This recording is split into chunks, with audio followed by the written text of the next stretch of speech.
Assalamu alaikum wa rahmatullahi wa barakatuh. Welcome to another show of Inspirate Business, the show that's here to inspire you, to empower you, and to enlighten you.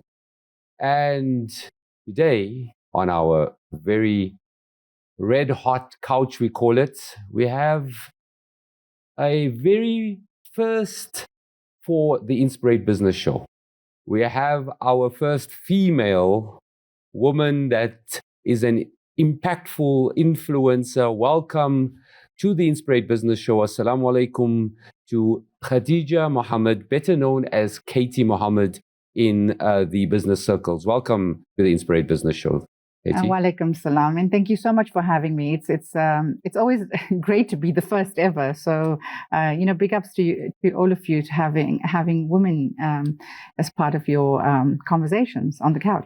So I must just put a rider there and say that we've been searching long and hard. It wasn't by intent that this is, I think you, lucky 13, by the way. This is the 13th show. I'll take it. Alhamdulillah. Alhamdulillah. It is. And I know, Katie, that you are doing amazing work with pioneering, women in business, which is remarkably still a challenge in the world we live in. When you just look at the stats, women C-suite executives, how many are there in that space? It's still a major challenge. And you have an entity, I believe, called W Suite, right? Yeah. Which I assume is all around women empowerment. Yes. The W is W Suite, which is Women's Suite, and it's all about how do we lead like women. But I often say that we can't do it without the allyship of men as well. So it's not only women talking to women.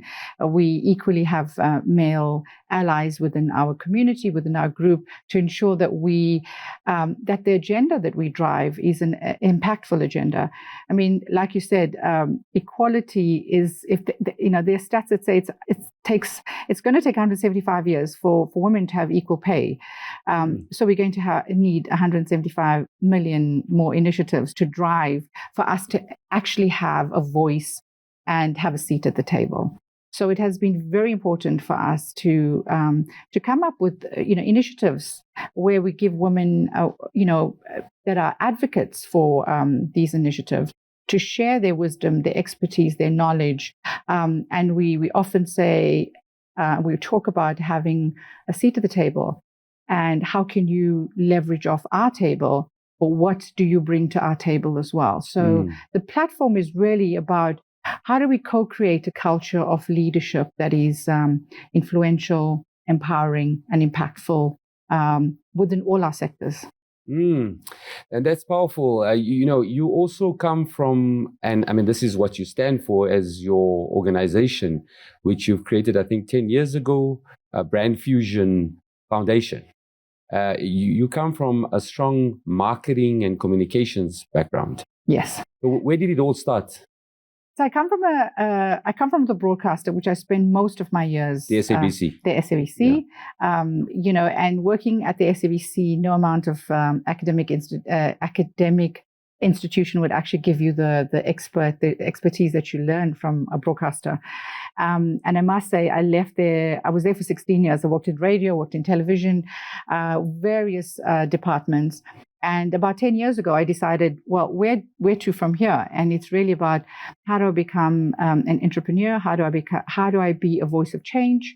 And how do I be that change agent? And in order for me to do that was really to come up with creating my own hustle and trying to collaborate with people that have done this before me. And with that created, so I have a commercial entity, which is the foundation, which is the marketing and communications agency, and I have the foundation, which drives the skills development, training, and empowerment initiatives. Yeah, so before we get to, and we'll speak so much more about Brand Fusion and the work that you're doing, and I know that you're doing some really exciting stuff. Let's just get a little bit into who Katie Mohamed is, where was she reared? We all have a story. Mm-hmm. You KZN girl, right? Yep. I come from a small village in KwaZulu-Natal called Richmond. So I always say I'm a country girl at heart, and I will always be. And when you live in a small town and you dream big, and the stars are just beyond your reach, I think. And I had a father, may Allah give him Jannah, has been someone who has been such a strength and such an advocate for women in leadership. And he often said to me that women can head up boardrooms and head up countries. And two things he's always wanted of me is be modest in the way I dress and modest in the way I speak. And that's all he's ever asked of me. I failed him in a few ways, but I know he is looking down at me with some kind of pride. I had a very strong liberal father. He was very religious and very spiritual, but he drove the agenda of being educated and sharing, and through his wisdom, I must say, I grew up in an environment that wanted to be bigger than just a small girl in a little village. So yes, obstacles, challenges, come your way.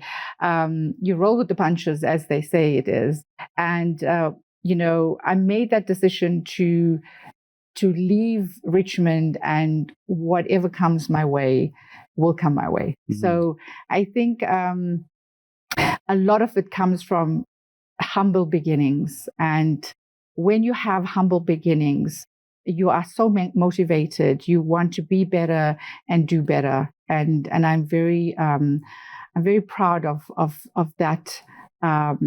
That environment that I grew up in. And that's very powerful, because a lot of people that break away from their humble beginnings, what they tend to do is then forget about their rearing. They develop a different persona. What is coming out so strongly for me is that grounding, that acknowledgement of that humble abode that made you who you are, and it's still at your essence. Look, change is always important. You have to change. I always say we're not trees. We have to change, but we have to be versatile and we have to adapt. And for me, that's what I was. And I cannot say that I have been who I am for the past, however generations I've lived. But I've had to change along the way. So I think sometimes we do lose our way a bit, but we also tend to look back and say, as you get older, you become more enlightened, and you become more spiritual, you become more enlightened, you become more conscious. So yes, there are certain things I wouldn't have done along the way, but I always remember. I like you talk about grounding. I always remember, and I am grounded. Like I say, it's not been an easy road. I have not been the perfect human along the way, but I've acknowledged it and I've changed as I went along. So you always remember where you come from, and that's important. But I also admit that I haven't been the same along. There was a stage in my life that I often talk about now in my public speaking, is I felt that I was set up for, I was set up on such a pedestal through my career as an achiever, that there was the ego and arrogance that did step in. And I don't blame myself. I blame the leaders that put me on this pedestal. And I often say to myself is that I'm ashamed sometimes about the ego and the arrogance. But again, in the same breath, it was my lesson that I've acknowledged that there was that arrogance that stepped in. But it's don't allow people to put you on a pedestal, because then you have this chip on your shoulder and you think you are bigger. You have this godlike syndrome and mentality where what, I'm just so good at what I do.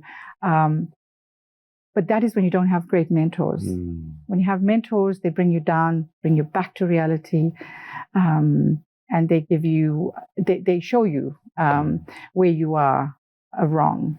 But, we're all mirrors for each other. And I think this is also very powerful for our viewers, right? That so many people, when you have this big dreams, you have the competencies that Allah has bestowed upon you, and then you get into a space where you're now expressing it at a young age, naturally there has this ego that can play its devilish ways, right? And I think that's, I speak to my kids about it as well.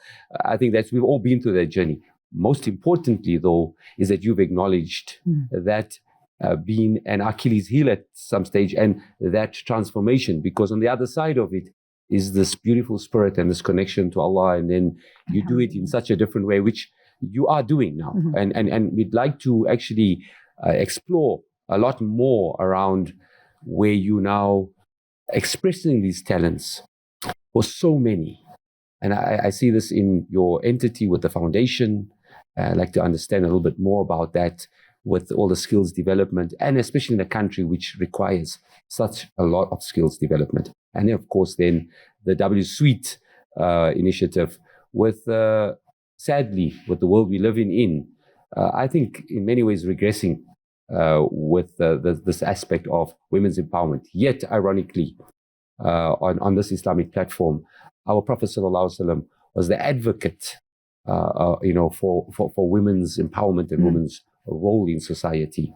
So yeah, we've come now to the end already of the first segment. So blessed to have our very first female on our red hot couch, Katie Mohamed, who has, and I think that's why we need more females, because I think what happens with females is they end up being more vulnerable and share a lot more of their authentic selves, and which is what I believe the world needs. So immediately after the break, let's explore further around Katie's journey as an entrepreneur, her successes, and what she can share with us. Thank you. After the break, we'll see you. Welcome back to Inspirate Business. And this is our very first female that we have on our couch. She's been sharing her journey to date. Katie Mohamed, a lot of you will know. She is quite an icon in the South African business circles, doing amazing work. I know, Katie, we have a connection. My cousin, by the way, let me put that right there as well, is my cousin is married to your niece. Yeah. He's kind of my son-in-law. He's your, yeah, exactly. You are the one of six. No, we have five siblings. Five siblings. Yeah, one of four daughters, and I have a brother. You're the oldest of the daughters. Yes. Yeah. Okay. So Katie has been sharing with us her journey growing up in a small town called Richmond, out in KZN, and that impact your dad had on you, which made you, think big, and how important it is for us to, and I think in many ways that's our purpose on this earth. I've just recently been on a program. It's called Awakening Man program, and a very enlightened person was talking about what is our purpose on this earth. Yeah, he said that Allah has given us gifts unique to you and unique to me, all different to each one of us. And all we need to be doing is identifying those gifts and expressing those gifts moment by moment to the highest potential. And yes, we are, which you've spoken about, we can go astray and sometimes we get lazy, but most importantly is we get back on track and do that. And have you not expressed your gifts? That has come out so strongly. So tell us a little bit more, right? You had these 16 years, or you break out of Richmond, you at the SABC, you have these 16 years. You did fashion designing as well. Yeah. So you didn't decide to continue with that? No? I didn't have the patience for that. Okay. I still but that's want what to you be studied, right? Yeah. I still want to be stylish, but I didn't have the patience for that. All right. So you use the fashion designing and you can see that as well, right? So the expression of that. But you spent these 16 years and just tell us a little bit about that. When you talk about gifts, we all have gifts. And I think a lot of the gifts are the logic that we tend to forget.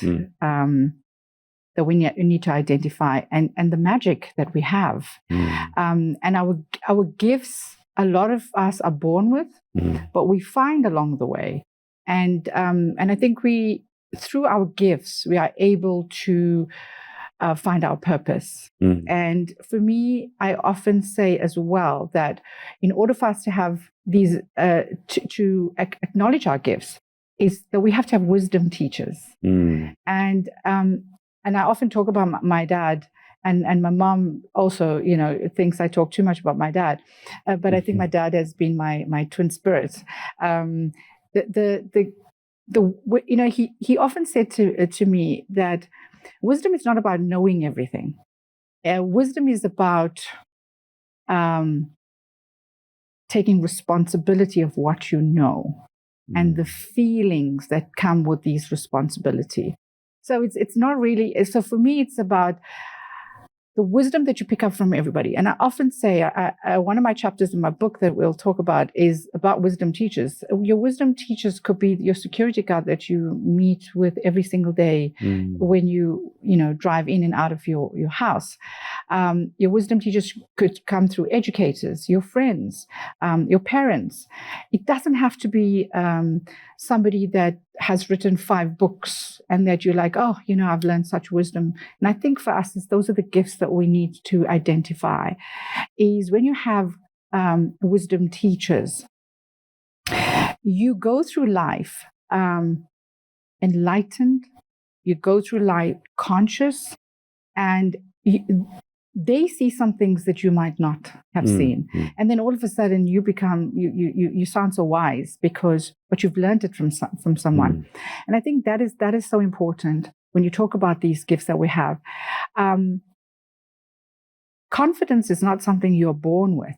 It's something people also look at you and say, oh, you're such a great networker. You're so confident in stuff that you do. Confidence is not something that you're born with. You don't say, when we are born, you're like, okay, this lot is confident, this lot's going to be rich. No. It is about what you gain along the way and how affluent your thought process is about where you need to be. And I think it's when you try to box yourself into and that versatility I talked about, it builds that confidence.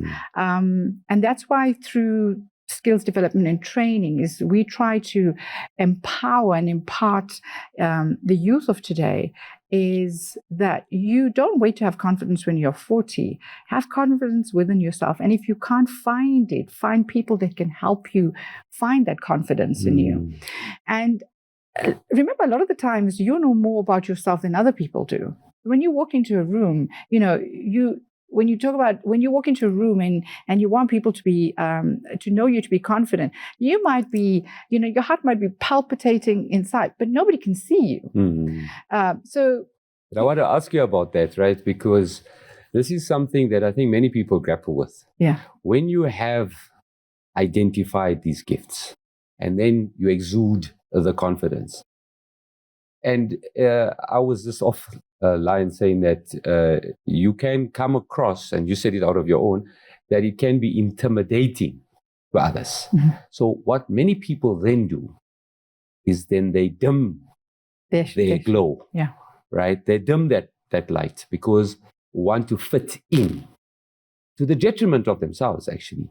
So I guess this has been something that you've been challenged with a lot. Do you, and then also coming from the perspective that you're a woman and you have to play a certain role in society, especially coming from an Indian background, Muslim woman, so how has that been a challenge for you, or has it been a challenge for you? It is always a challenge. I think you never dim your light. However, you never make the other person feel that. So when you walk into a room, you know you have to change that atmosphere. So rather than dimming your light, be an atmosphere changer, is what I say. So they will always be women that will be intimidated by women like us that are single women or single mothers. It does not mean you have to walk in there and make her feel uncomfortable around her husband. So I think you also learn this along your journey, is that you may never make them feel uncomfortable. Yes, some women, will bring you down, and some men will feel intimidated, but that is not your problem. Your problem is, your challenge is to make sure that you don't make them feel uncomfortable. If they do, that is their problem. But when you step in, be kind, be courteous, all of that. And if you've tick boxed all of that, after that, that's their problem. And I think for me is, yes, you will be intimidated if you can't handle it. But some women, or some of us, are seen as too much. But too much for who? We learn about the Sahabas and the Muslim leaders, female leaders from before. They were a lot. They were fighting wars. They were a lot. But nobody told them that they were a lot. Now all of a sudden we have to kind of dim our light to accommodate. So I think for me is, never make people feel lesser than. Do what your value system teaches you, and that we all know. When my dad, when I asked him why he named me what he named me, and I realized how, when he said you need to live up to your name, I could never live up to Hazrat Khadija. But when I read her stories, I am more. I put myself more under pressure to get to a level of how women can lead without having with so much challenges, but how men can look up to women like Hazrat Khadija. And for me, I only realized that later on my years that my dad named me that because he had.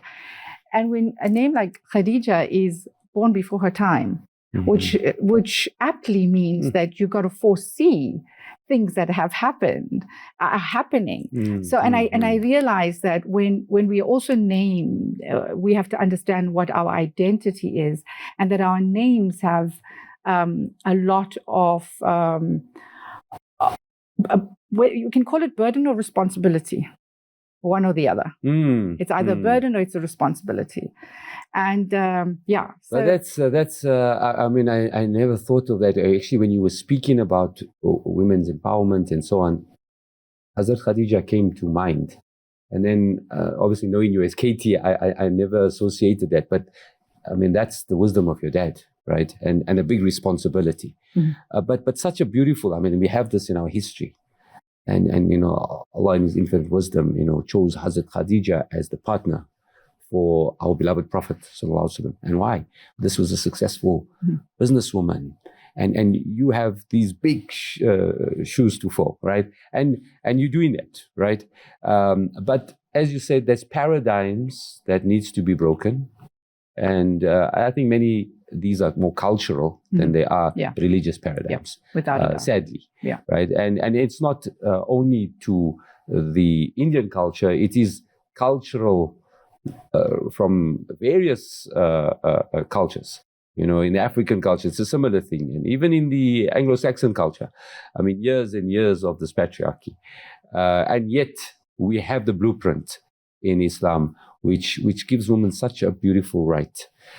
So we now talking some deep stuff. And listen, marketing and communications, I guess, is all around the psychology of life. It's all around this understanding of the social dynamics, economic dynamics. And we have so many of these challenges in our country specifically. Even this gap we talk about, the Gini coefficient.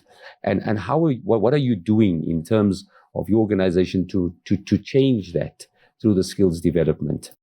Just as a side, how many people have you empowered in through that through the Brand Fusion Foundation? Yeah, I think when you talk about how many people I've empowered versus how many people I've impacted, right? Okay, I think there's a different empowerment. Sometimes means that you're taking someone and you're saying to them, "Here you go, fix yourself." is more about how we impact people. And I think for me, you could say 1 or 100 or 1,000. I cannot pinpoint that, but I know that through social media, through media, and through the colleges that we go to, the youth that we mentor, the impact that we have and the influence that we have on their decisions or how they need to grow within their entrepreneurship or with their career is what I look at. So I'm going to just interrupt you there. We've come to the end of this segment. Okay. You are talking impact, and let's explore further this impact that Katie, Khadija, I think now we're going to call you Khadija, with this beautiful, we shared this shoes that you have to fold, that your dad has given you this beautiful name named after Hazrat Khadija. So let us explore further the impact that Khadija is making after the break. Welcome back to Inspirate Business, the show that's here to inspire you, to empower you, and to enlighten you. And I've just learned something in this last segment from Katie Mohamed, Khadija Mohamed, around the difference between empowerment and impact. And through her foundation, the Brand Fusion Foundation, she has been doing major impact in our country, which so needs this impact. With all the challenges we have socially and economically, Khadija, through your Brand Fusion entity, the foundation, as well as the commercial entity, you're doing really exciting work, I know. I mean, I've been following you a bit on social media. I know many that do follow, and we can follow you on your social media handles. We will share that, at the bottom of the screen as well as at the end of the show. But what is your day-to-day work that you do besides I know you do a lot of public speaking engagements. You just mentioned you wrote a book. Yeah. Is it published already? No. So let's start with my day-to-day. Yeah. I call myself a serial entrepreneur, which means I get up today and I decide what I need to do. That's interesting. Yeah. And so basically, yes, from a business perspective, there are amazing stuff that we do. I have been fortunate and blessed, alhamdulillah, to work on, choosing to work on projects that find me. I'm very passionate about working with government entities and corporate entities that believe in the Sustainable Development Goals, that believe in the National Development Plan. So I identify those kind of clients that I want to work with. So I have clients that are like Brand South Africa, that work on the nation branding and the image and reputation of South Africa, which is like a day-to-day, try and find how best can we create the image and reputation of our country with the good things that are happening, with the innovative things that are happening. So yes, there is the negative stuff that happens but it happens in any country. So I tend to work on the positive stuff that is happening in our country, domestically and internationally. I work with tourism. I work with clients like Cricket South Africa. We've just recently did the media launch for the first ever T20 Women's World Cup in the continent. Wow. So something, as big as that is so huge for South Africa. It puts us on a global map, 8 countries coming to South Africa in February. So I work on stuff like that. So for me, I choose the projects that I work on. And again, alhamdulillah, I'm blessed to choose these projects that find me. I've just recently been part of a short film, which is on Showmax at the moment, called The Deal. And again, it's a story about the disabling factors of education and how a young Black girl needs to find money for her university fees. And it's a story about what is going on in South Africa. So the projects that I work on, even from a commercial perspective, are very close to my heart, are very deep. I will not work on, something glamorous. For me, it's really, I always say that the Almighty has blessed me in choosing things that resonate with my purpose. So working on the commercial side and working on the foundation side is the impact that we've created, and also partner with the Johannesburg with brands like the Johannesburg Stock Exchange, where we do coaching series, mentorship masterclasses. So if you follow the social media angles of me personally or the business, you would see a lot of the things that we actually work with. Yeah, let me say something, by the way, for those of you that don't, but if you follow Katie on social media, it's like every famous icon in South Africa and internationally, Katie's rubbing shoulders with. So perhaps that's the power behind those brands actually lies with Brand Fusion and the work that you're doing, right? But I mean, that's just what you say, that you're blessed, and it's all about collaboration, isn't it? Yeah, collaboration. I mean, in today's world, if you're not collaborating, this thing of being a solo entrepreneur is just such a dinosaur phenomenon. Yeah, collaboration is the new currency, without a doubt. Partnerships are so important. The right partnerships, the ones that don't resonate with you, find their way out. I mean, sometimes we all have partners that come along our journeys with us. We can't fight it. It is there. It's our lessons, it's our mistakes, but they fizzle out. Whether you're at fault or they're at fault, it fizzles out. And again, we need to also believe that everything happens for a reason. Nothing's a coincidence. Everything happens for a reason. And sometimes it is because partners hold you back in order for you to flourish. So for me, collaboration has always been the most important thing, but I choose who I collaborate with. So yes, you will have emails, you will have DMs that everybody wants to collaborate with you, but they don't resonate with you. They don't, and people have to respect that, and that's the most important thing. When you talk about icons and pioneers and that I have met, I have been very fortunate that I have collected the good people along the way. But in order for you to collect the good people, you have to be good people. You have to have people. You have to be somebody that people can trust. And yes, I've learned something from even people like Queen Elizabeth that has.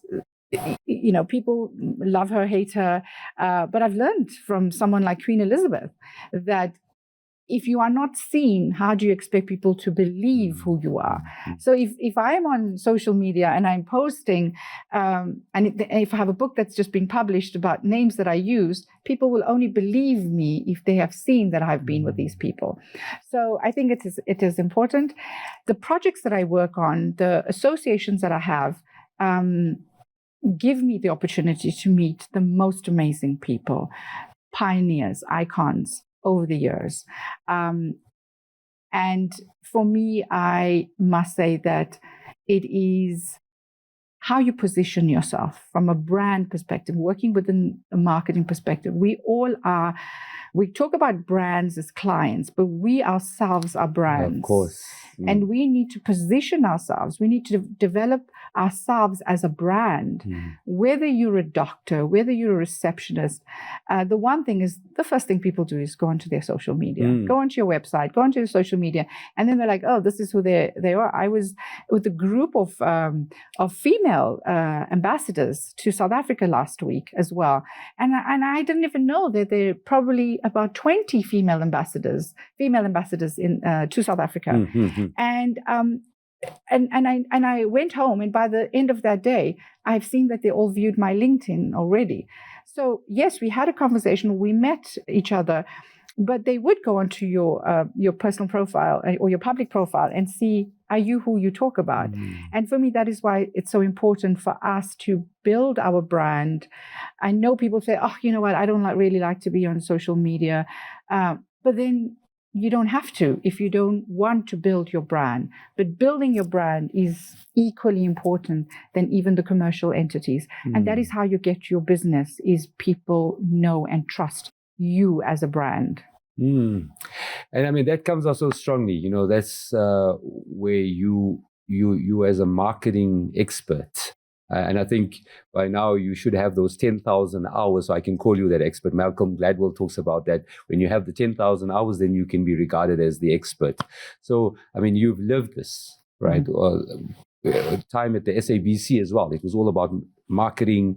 You were involved in the 2010 World Cup as well, right?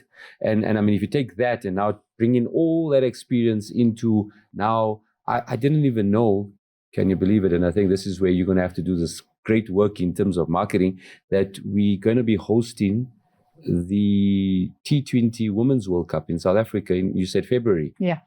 So, I mean, if it wasn't for that experience that you got at the SABC, you wouldn't have been able to actually pull off something like this here. Yeah. So, yeah. And working on things like the World Cup. I mean, we worked on it 5 years before, the rest of the world saw it. I mean, it was the public broadcaster.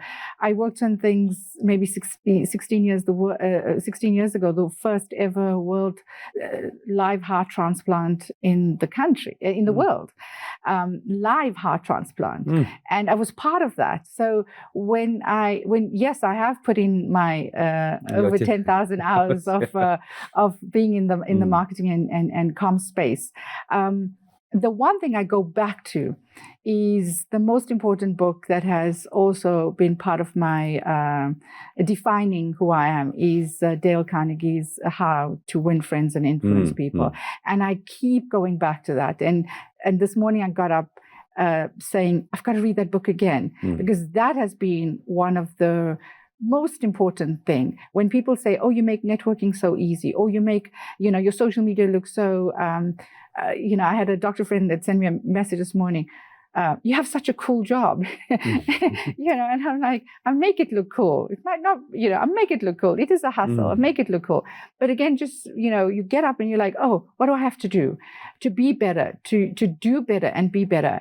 And for me, being an entrepreneur and with a country that has such a high unemployment level, and youth unemployment is sitting at, I think, about 74% at the moment. Entrepreneurs are every country's heroes. And if you get up believing that you're going to be a hero for your country and being an entrepreneur, you will find what you have to do. I say this to my son, Mikhail, as well. Get up and have a person, get up extra early and be disciplined. I mean, I send him TikToks of guys that get up, before 5 a.m., like they call it the 5 a.m. club, and we call it Fijel. Of course. But I say this to him about having a purpose and being disciplined, and and being even though I drive a women empowerment agenda, I cannot leave my son behind. And I always say to women is that we need to bring up high value men equally, because we're bringing up these high value women and we're teaching ourselves to be high value women. How do we equally bring up high value men in our sons? Wow, what a powerful message there is that, I've just learned something, that we talk about women empowerment, but why is it so important? Because the women are bedrock of our society. They rear us. They make society who it is. Yeah. And powerful women will then develop powerful men. And that means a powerful society. We've come to the end of the segment. What I would like to discuss with Khadija after the break is where to from here. And let's just explore our country, some of the challenges and what we can do to make a difference. All we're about as Inspirate Business is about providing hope. And I think that's a powerful concept that was taught to us by our Prophet Sallallahu Alaihi Wasallam. And let's explore that after the break. Welcome back to Inspirate Business. And we have been enlightened in this last 3 segments by our very first female guest, Katie Mohamed.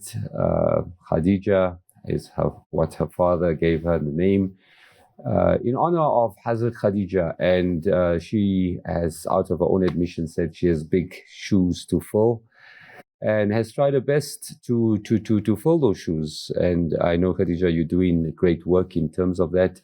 She's also acknowledged some of the errors in the journey, as we all err. And this is the beauty of our religion. Allah says, when you err, you just come back to me and you ask for forgiveness every day. And we talked about having that beginner's mind. You can have all the knowledge you have, but every day just refresh and know that you actually are starting a new day. What was very powerful that Khadija also mentioned is that each day she gets up as a serial entrepreneur and says, what am I going to do today?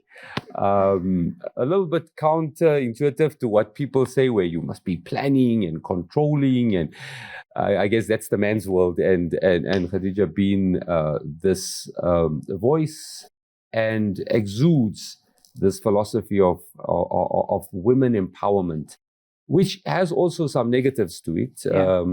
It can be, again, counterproductive when it's taken to the extreme. I think what comes out very strongly is the role of women as complementary to the society that we're living in. And we ended off with something very powerful, which I've learned is a very powerful woman rears a young man who becomes a powerful man, and how complementary that is, to a more wholesome society. And boy, do we need more wholesome society, because in many ways our societies are fractured. If you just look at the issues, not even in South Africa, just globally, this gap between rich and poor, these mental health issues that are happening with our youth, people challenged in so many ways. We had this advent of COVID, the pandemic, that has really ruffled our fabrics of society.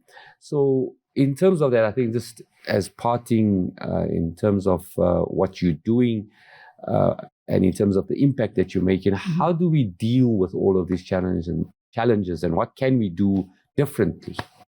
Well, let's first start by saying what you mentioned about planning. The Western world makes us plan ahead. The Eastern world has taught us to believe that the Almighty is the best planner. So I think if we give up that fear and that anxiety, and I think I've also had to learn that, is that we are anxious because we fear the unknown.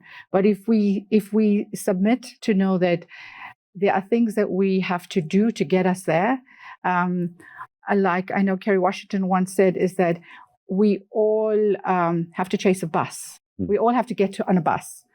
And it depends how we do. So if you are going to cruise while the bus is stopping, you are either going to miss the bus, or are you going to run to get the bus? Because even if you run to get the bus and you miss the bus wasn't there for you. But you can't also coax your way through getting the bus. So for me, it's yes, we have to trust and believe, and we have to have tawakkul. But we have to tie our camel. But also I think for me, what I've learned is that don't plan too much in advance. So going back to getting up and people would say we have privilege of doing that. But we also, in that privilege, we should believe and have tawakkul. And that's what I have learned. And through this journey, and I know we have to wrap up, is that we talk about empowerment, but it's more about how do we transform societies. But it's more about transformation, how we transform societies and how we each can do our bit. We don't have to create big movements to do it. The reasons why people create movements, whether it's the gift of the givers, myself, or anybody, the reasons why we do that is because some of us are voices of change. We have a voice, and we are using our voices to impact others. And that's why what is the difference that we are making. But it doesn't mean that any other person, sitting and watching television cannot make a difference. And I'm sure people are. But just, helping your domestic worker get her kids through university. How much money do we pay when we eat out? Those are the intentional things that we need to be able to do. And the one thing I've also learned is it's called helper's high, whereas when you help people, you just get you get onto this high and you want to do more. And I think that's what happens, and that's what I try to get other people to do, is get into this helper's high where you are the voice of change and you need to help other people, and it becomes the pay it forward and the ripple effect, and then we create this society. So what COVID taught us is that we need to redesign our stories. We need to. So yes, we all got up and we realized that was the journey that we need to do, but we had to redesign our story. So I think for me, and I believe, is how do we all get up and redesign our story post COVID? So that's the one thing that got us to believe in prayer, in science, in people, is that we know that we can count on all of this through a pandemic. So we didn't need a pandemic to know that these are the things that we need to count on. And it was a lesson. And yes, however people see the reasons why the pandemic came and what we've learned, we've all learned huge lessons through the pandemic. But the one thing I know for sure is that we are not a grateful society. Gratitude does give you fortitude if we get up every day and find out the small things that we need to be grateful for. And if you say that I don't have electricity, and you would like, well, somebody else doesn't have water and electricity, and somebody doesn't have a toilet that they need to go to. So it's that gratitude that we need to be. And I think our religion teaches us, if we are grateful and if we continue to be grateful for things that we have, we will get more. But remember, what is also given to you, the age-old saying that says, to whom much is given, much is expected. So whatever we are given, there's an expectation of us to give back in whichever way. And we don't always talk about giving monetary, time, kindness, words. There's a whole lot of things that we learn. And if we take all of that, so for me, through my book, I write a lot of that. Yes, it's not a published book yet. It's in a manuscript and it's about to be published. What's the name of the book? Have you decided on it as yet? Yes, my book is called Brave Today. Okay. Because we're not brave every day, but we will be brave some days. And for me, it's really, I talk about leading like women. I talk about feminine leadership as well. It's about how men can learn from us. And feminine leadership doesn't mean that you have to wear a pretty dress and here I am. Feminine leadership is about being nurturers, which we are born with as women, being compassionate and knowing how to be empathetic. And this is what the West is teaching us now in all our books, that in the books that we are buying, is again how men can learn from women being, compassionate and empathetic and being nurturing. The world needs that compassion. The world needs feminine leadership, even in men. And we look at some of us that have mothers that have given us this in, not even in a book, but have given us this through living. So through my journey, as you said, where to from now, is I have just, like I said, finished my book, which is called Brave Today, and it's a wisdom book.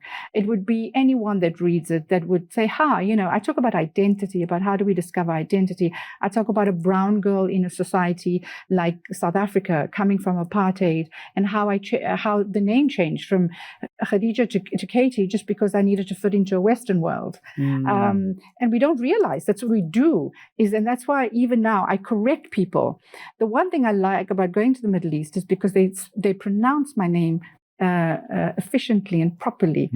And now if anybody calls me Khadija or they say it spelled incorrectly, I stop them to say to them, no, this is the way, including my mom as well. And again, it's that taking your power of who your identity is, because we have over the years, what we did is we fit in to people, through people. And that fitting in is a challenge because we're not authentic if we're fitting in.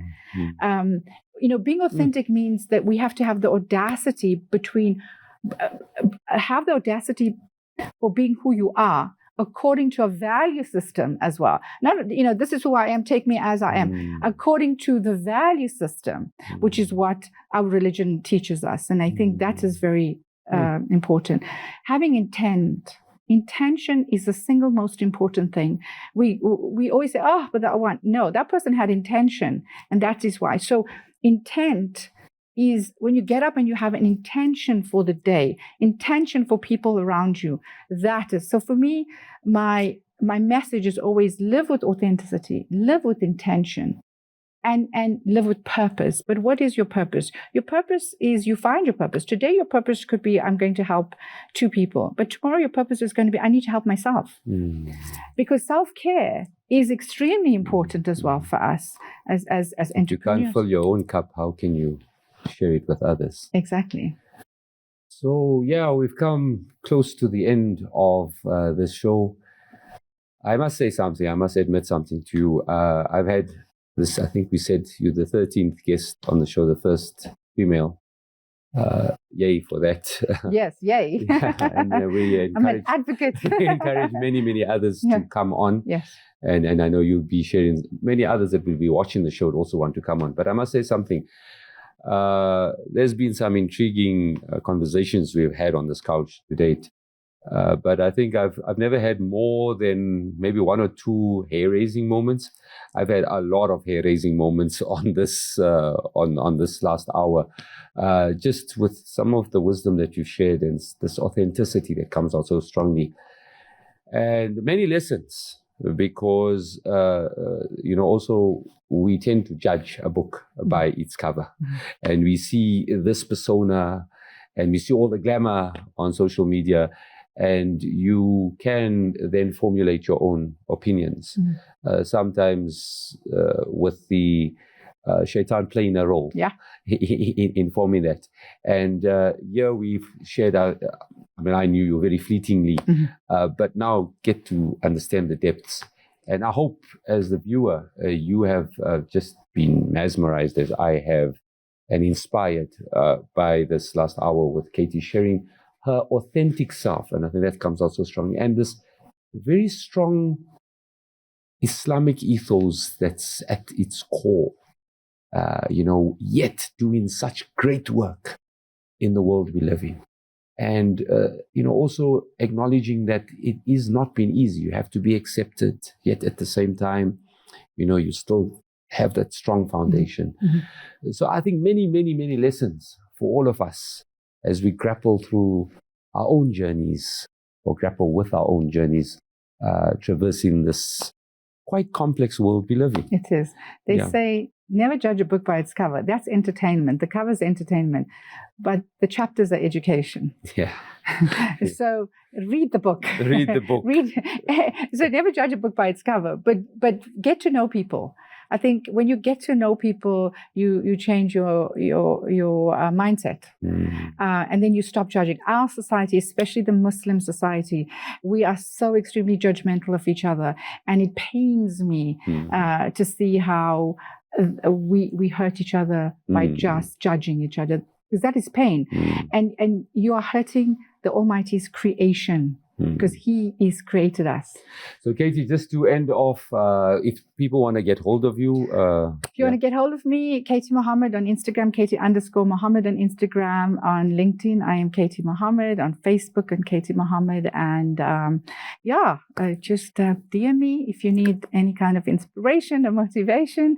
I am here to help and impart wisdom. Great. Thank you so much for this last hour. It's been an absolute pleasure to have you. We've broken some major barriers here. We encourage many other women to come on the show as well. Yeah. And for those that were watching, you were empowered by this. I know I have. And let it just be a spark to just go out. And I think the clear message is just express those gifts that you have. Women have such a role to play in our society because you actually impact the men on this earth. Yeah. And there we can develop such wholesome and better societies, inshallah. On that powerful note, Assalamu alaikum wa rahmatullahi wa barakatuh.